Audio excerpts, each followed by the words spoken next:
Jesus left the temple. He was walking away when his disciples came up to him. They wanted to call his attention to the temple buildings. "Do you see all these things?" Jesus asked. "What I'm about to tell you is true. Not one stone here will be left on top of another. Every stone will be thrown down." Jesus was sitting on the Mount of Olives. There the disciples came to him in private. "Tell us," they said, "when will this happen? And what will be the signs of your coming? What will be the sign of the end?" Jesus answered, "Keep watch. Be careful that no one fools you. Many will come in my name. They will claim, 'I am the Messiah.' They will fool many people.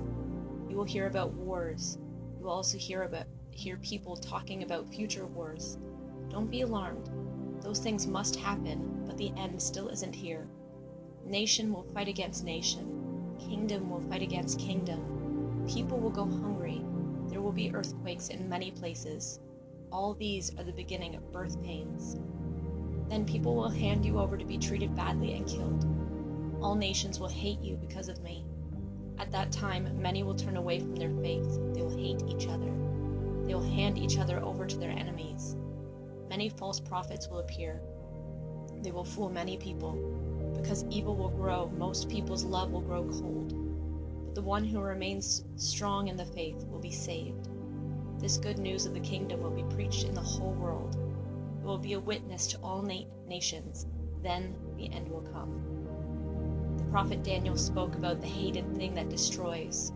Someday you will see it standing in the holy place. The reader should understand this. Then those who are in Judea should escape to the mountains. No one in the housetop should go down into the house to take anything out. No one in the field should go back to get their coat. How awful it will be in those days for pregnant women. How awful for nursing mothers. Pray that you will not have to escape in winter or on the Sabbath day. There will be terrible suffering in those days. It will be worse than any other from the beginning of the world until now. And there will never be anything like it again. If the time had not been cut short, no one would live. But because of God's chosen people, it will be shortened. At that time, someone may say to you, "Look, here is the Messiah," or "There he is." Do not believe it. False messiahs and false prophets will appear. They will do great signs and miracles. They will try to fool God's chosen people if possible. See, I have told you ahead of time. So if anyone tells you, "He is a long way out in the desert," do not go out there. Or if anyone says, "He is deep inside the house," do not believe it. Lightning that comes from the east can be seen in the west. It will be the same when the Son of Man comes. The vultures will gather wherever there is a dead body. Right after the terrible suffering of those days, the sun will be darkened, the moon will not shine, the stars will fall from the sky, the heavenly bodies will be shaken.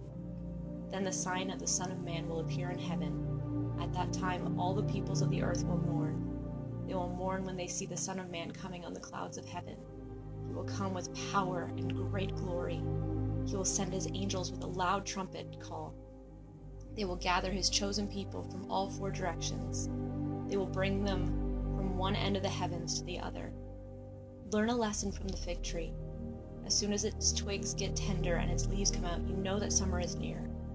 In the same way, when you see all these things happening, you know that the end is near. It is right at the door.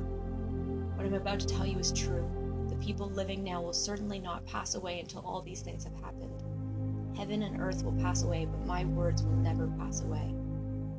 But no one knows about that day or hour, not even the angels in heaven know. The Son does not know.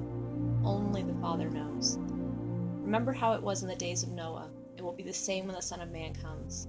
In the days before the flood, people were eating and drinking. They were getting married. They were giving their daughters to be married. They did all those things right up to the day Noah entered the ark. They knew nothing about what would happen until the flood came and took them all away. That is how it will be when the Son of Man comes. 2 men will be in the field, one will be taken, and the other left. 2 women will be grinding with a hand mill, one will be taken, and the other left. So keep watch. You do not know on what day your Lord will come. You must understand something. Suppose the owner of the house knew at what time of the night the robber was coming. Then he would have kept watch. He would have not let his house be broken into. So you also must be ready.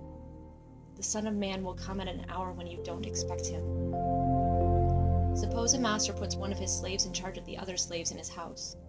The slave's job is to give them their food at the right time. The master wants a faithful and wise slave for this.